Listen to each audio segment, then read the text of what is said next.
This Sunday, we were continuing our sermon series in the book of Daniel, and we were continuing from Daniel chapter 4, verses 34 to 37, under the title, Learning That Heaven Rules. And so we were looking at the second part of God's gracious dealings with Nebuchadnezzar.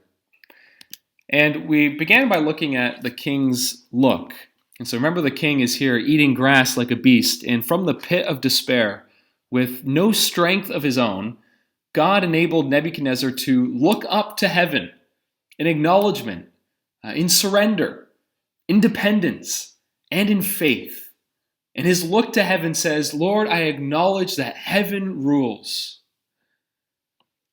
And the moment that Nebuchadnezzar did this, he was instantly restored. He was restored in his mind, and he had sound thoughts again. He was thinking, yes, heaven indeed rules, God is king. But he was also restored back to his kingdom. And it's important to note that in salvation, when a sinner looks to God, God immediately extends that grace, that forgiveness, that pardon. Look unto me and you shall be saved.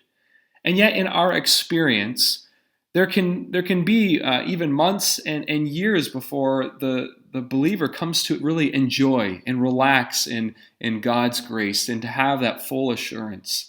And this story of Nebuchadnezzar isn't meant to teach us that the moment we look to God, all of a sudden life goes right. No, this is a picture, a parable really of what happens spiritually, that there is that grace received from heaven.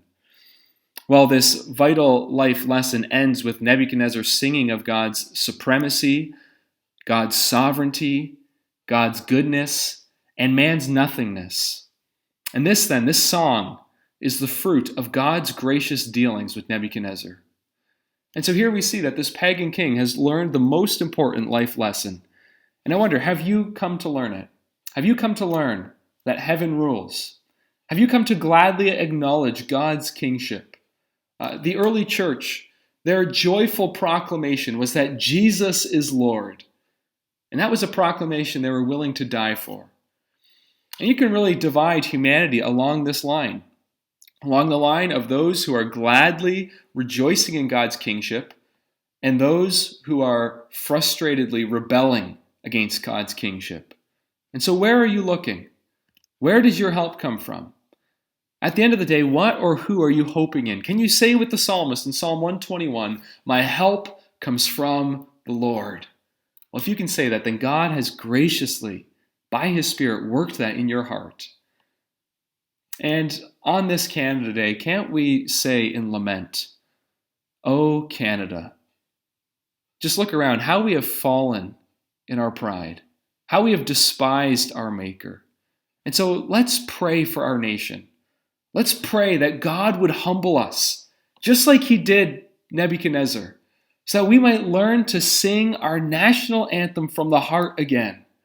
Just listen to these words.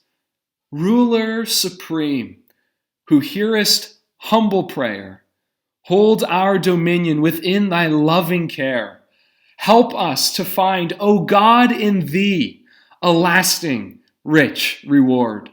As waiting for the better day, we ever stand on guard. May God in His mercy look upon our land, and may He also grant that you would be able to enjoy this special Canada Day with your family in a safe way as well. May God bless you this day.